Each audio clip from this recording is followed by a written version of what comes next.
बहुत बहुत धन्यवाद।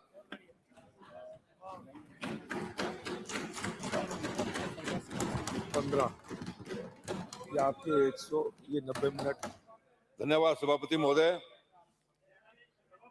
आपने मुझे राज्यपाल जी के अभिभाषण बोलने का समय दिया।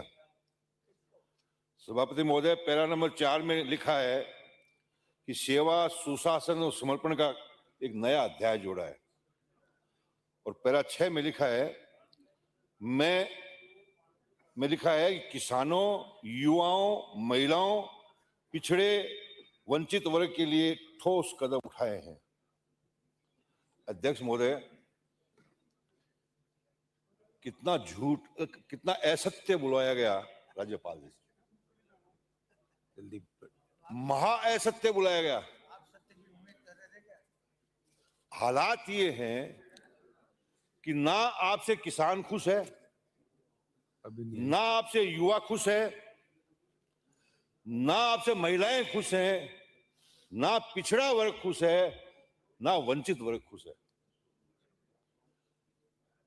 मेरी बात पे हंस रहे हैं, लेकिन आप जब जनता के बीच में जाओगे ना, आज तो नशे में हो, राज के नशे में, जब जनता के बीच में जाओ पता लगेगा कि आपकी नीतियां कैसी रही हैं, आपके फैसले कैसे। सभापति महोदय, मैं 44 साल से सक्रिय राजनीति में हूं, और मैं पंचायत से लेके लोकसभा, राज्यसभा और विधानसभा में मुझे काम करने का मौका मिला है।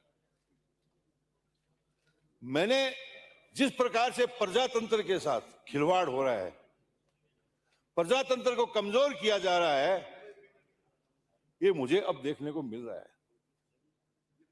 एक ऐसी शुरुआत, एक ऐसी कोशिश जो आने वाले समय में सबके लिए हितकारी नहीं होगी, किसी के लिए हितकारी नहीं होगी। जब आप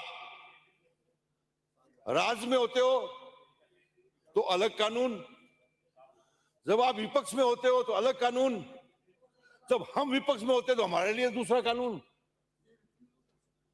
आज जिस प्रकार से जनादेश की धज्जियां उड़ाई जा रही है, कोई कल्पना नहीं कर सकता। आज जनादेश जनता ने नहीं दिया, जनता ने नकार दिया, चुनाव हरा दिया, और आज भी वो उद्घाटन कर रहे हैं। इससे बड़ा मजाक नहीं हो सकता। और तो और उनके बच्चे भी कर रहे हैं। हालात ये बने हुए हैं कि गाड़ी के अंदर फीता रखते हैं, गाड़ी के अंदर कैंची रखते हैं, और जाके पूछते हैं कि कोई उद्घाटन करना है क्या, तो उद्घाटन कर देते हैं। सभापति महोदय, अभी मैं आपका ताजा उदाहरण पेश कर रहा हूं। मैं ताजा उदाहरण आपके सामने पेश कर रहा हूं। सरकार के 2 साल पूरे हुए, हमने भी बधाई दी मुख्यमंत्री जी को कि 2 साल पूरे हुए हैं आपके। 2 साल पूरे के नाम पर तारानगर के अंदर एक प्रोग्राम हुआ, एक उप जिला अस्पताल का शिलान्यास हुआ।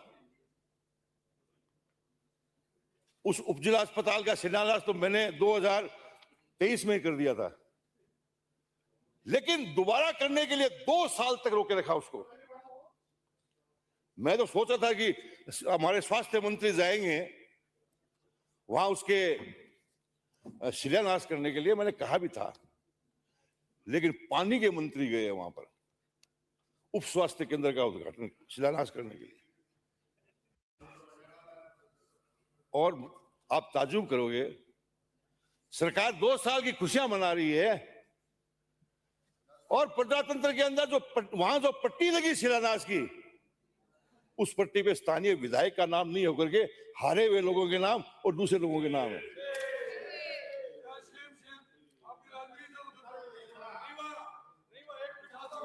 आप जो है एक मिनट अमित अमित जी, एक मिनट।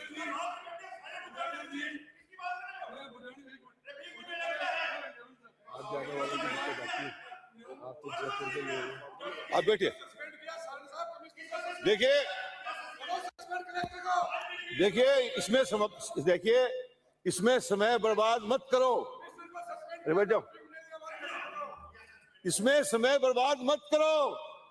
ये तेरा ये मेरा, इसमें बर्बाद मत करो। आपने कर दिया, हमने कर दिया। अरे हमने किया तो कौन सा सही किया होगा? बात तो गलत है। अरे जब विधायक अपनी बात कर रहा है विधानसभा में और वहां उद्घाटन हो रहे हैं, इससे बड़ी शर्म की बात हो सकती है? नहीं हो सकती। और यदि होती है तो मैं समझता हूं ये हम सब की गरिमा के खिलाफ है। सभापति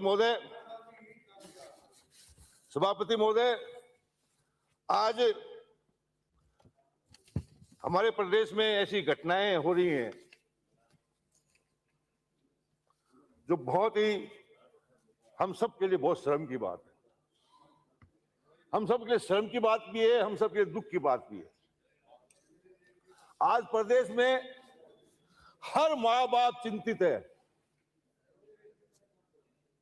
हर माँ बाप चिंतित है। आज लड़कियां जिस प्रकार से भाग रही हैं, आप जिस प्रकार से भाग रही है, आप सोच नहीं सकते। माँ बाप को नींद नहीं आती रात को। हजारों लड़कियां भाग रही हैं। और तो और 4-4, 5-5 बच्चों की मां भी भाग रही हैं। आप सोचिए माँ बाप के सामने क्या होगा जब वो उसको ढूंढ के लाती है पुलिस, तो माँ बाप को इनकार कर देते हैं कि मैं आपको जानते तक नहीं। एक बेटी अपने माँ बाप को ये कहे कि मैं तुम्हें पहचानती नहीं, तो इससे बड़ी मरने की बात और क्या हो सकती है उसके लिए? मैं कहना चाहता हूं पक्ष और विपक्ष है, इसमें हम सब लोग शामिल हैं। हमको विचार करना चाहिए। यह केंद्र का नियम है, सुप्रीम कोर्ट की भी रूलिंग हो सकती है, लेकिन हमें राजस्थान के लेवल पर बैठ के चाहिए दोनों पार्टियों को कि कोई ऐसा रास्ता निकाले लड़कियों का भागने का काम कम हो जाए। अरे मैंने ऐसी ऐसी घटनाएं देखी हैं कि माँ बाप के सामने बोले कि मैं पहचानती नहीं, बाप गाड़ी के आगे कूद गया, ट्रेन के आगे, कुएं में गिर गया, कहां जाए, मुंह नहीं दिखाए। तो ये हालात हैं, इसके ऊपर हम सबको बात करनी चाहिए और एक कोई गंभीर विचार के इस बात को रास्ता निकालना चाहिए, मैं ऐसा सोचता हूं। सभापति महोदय, पंचायतों का परिसीमन हुआ। जिस प्रकार से परिसीमन किया गया वो बदले की भावना से किया गया। इस प्रकार से गांवों को तोड़ दिया।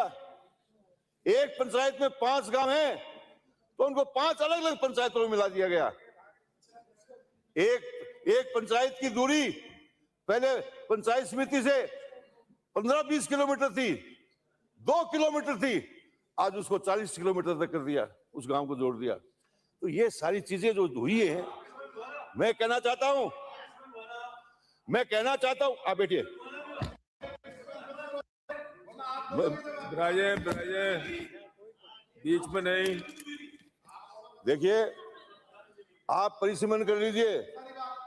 जनता तो वही है, मतदाता तो वही है।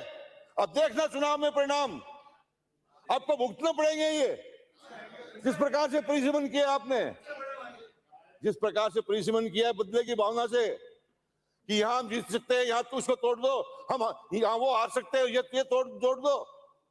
अरे जनता की भलाई के लिए चुने गए हो आप, सरकार जनता की भलाई के लिए बनी है। आप इस प्रकार से जनता को तंग करने के लिए आपको कोई अधिकार नहीं है, और अधिकार है तो जनता बदला लेगी आपसे।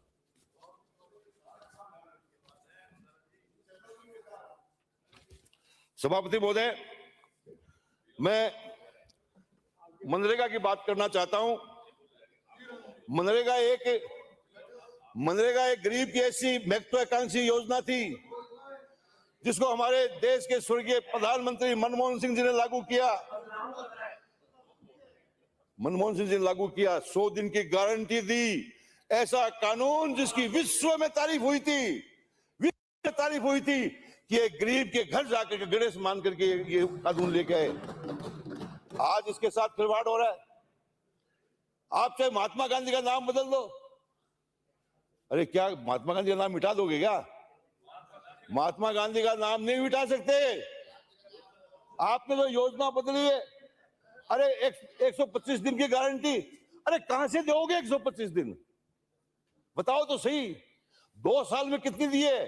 2 साल में 50% तक नहीं पहुंचे हो। जब 50% लोगों को या रोजगार नहीं दे सकते हैं तो 125 की कहां बात कर रहे हो? और फिर आपके पास पैसा है क्या? 40% पैसा राज्य सरकारों पे डाल दिया। आपकी हालत है? आज आपके पास में पैसे हैं क्या? आपके पास पैसे नहीं है, इसलिए योजना को आप जो है जनता को धोखे में रखना चाहते हो। मैं आगाह करना चाहता हूं कि जिस तरह से 3 काले कानून आए थे, आपको वापस लेने पड़े, आपको मजबूर होना पड़ेगा इसके लिए।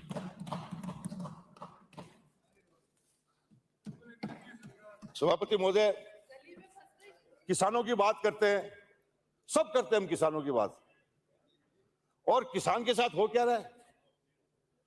आज एक बहुत अच्छी योजना है प्रधानमंत्री फसल बीमा योजना, उसमें किसानों के साथ अन्याय हो रहा है, भयंकर अन्याय हो रहा है। केंद्र सरकार के मंत्री अपने भाषण में करते हैं, घोषणा करते हैं कि 70 के 45 दिन बाद हम ब्याज सहित मुआवजा देंगे। अरे 45 दिन ब्याज तो बहुत दूर की बात है। आप किसान का बकाया तो दो। आपका 2021 खरीफ, 2022, 2023, 2025 सबकी बाकी है। मेरे चुरू जिले के अंदर, बाकी जगह भी होगी। हमने आंदोलन किया, सरकार ने हमें बुलाया, सरकार के साथ वार्ता हुई। मैं सरकार को दोषी कराना नहीं चाहता, मंत्रियों को। ना हमारे सरकार के वक्त हमारी सरकार के मंत्रियों ने किसानों की मदद करने की कोशिश की, इस बार भी कोशिश की, लेकिन ये जो अधिकारी वर्ग जो बीमा कंपनियों से मिलकर के जो किसान के साथ खिलवाड़ कर रहा है, इस पे शिकंजा कसना पड़ेगा आपको। यहां एक अधिकारी थे, जब वार्ता में शामिल थे, जब उनका रुख साफ था, स्पष्ट था किसान के पक्ष में, तो चौथे दिन उसका ट्रांसफर हो गया। और जिसको लगाया उसको मालूम नहीं। बड़ी विडंबना है। अरे किसान के बारे में सोचते हो तो कम से कम न्याय तो करो उसके साथ। अब आपका पटवारी, आपका जो है, आपका ये कृषि विभाग का जो पर्यवेक्षक ये रिपोर्ट देता है खराबे की, वो जनता के बीच में रहता है, सही रिपोर्ट देता है, और बीमा कंपनी अधिकारियों से मिलकर के और उसके ऊपर ऑब्जेक्शन लगा देते हैं, रोक देते हैं। अब आपका तो फिर हमारा रोल क्या है सरकार का? फिर हमारे कर्मचारियों पे भरोसा नहीं है तो फिर हम जाएंगे कहां? आज जो है कहते पहले क्रॉप कटिंग पे बीमा बीमा जो मिलती थी किसान को, अब कहते हैं सैटेलाइट से देंगे। आप मुझे बताइए कि सैटेलाइट से बता सकता है कोई कितना नुकसान हुआ? क्या मजाक है ये मजाक है, ये चलने वाली नहीं है। ये क्रॉप कटिंग जो है, अन्य जिलों में तो क्रॉप कटिंग से, और चुरू जिले के अंदर सैटेलाइट से। आप सरकार को सोचना चाहिए, किसान की बात करते हैं तो किसान के हक की भी बात करनी चाहिए। एक बहुत महत्वपूर्ण मामला सभापति जी मैं उठाना चाहता हूं कि तारानगर के अंदर इंदिरा गांधी नहर परियोजना की कुंभाराम लिफ्ट कैनाल से नहरों का निर्माण हुआ है, और इसकी जो भूमि आवक्त की है, उस भूमि आवक्त करने में कई कानूनी कमियां आई हुई हैं, और कमियां तो कौन दूर करेगा? जब नेशनल हाईवे जब जमीन आवक्त करता है तो किसान की सुनवाई होती है, इसमें सुनवाई नहीं हो रही। किसान को सही मुआवजा नहीं मिल रहा। इसलिए मैं मांग करता हूं कि कलेक्टर को आर्बिट्रेटर नियुक्त किया जाए, कलेक्टर को मध्यस्थता करने का काम सौंपा जाए, ताकि किसान छोटी मोटी चीज जो पेश करेंगे उसको उसका न्याय मिल सके, उसका हक मिल सके। अरे बहुत छोटी बात है, हम ये साल भर से प्रयास कर रहे हैं, लेकिन सरकार कहती है होना। बुराइए प्लीज, हो गया, समय हो गया, जितना समय दिया था उतना हो गया। आप बोलिए, समय मैं बोलूं या बैठूं? बोलिए। बोलूं? बुढ़ानिया जी बैठो, आप बुढ़ानिया जी बैठो। फिर वो भी बोलते हैं, फिर ऐसे नहीं है इसकी चलेगा। इसलिए मेरे साथ क्या मैं। आप बोलिए डॉक्टर साहब, आपका समय प्रारंभ हो गया। अरे आप बंद करिए भाई। अंकित नहीं हो रहा, आप बोलिए, उनका अंकित नहीं हो रहा। सम्माननीय सभापति महोदय, राज्यपाल के अभिभाषण पर मुझे आपने जो बोलने का मौका दिया उसके लिए मैं धन्यवाद।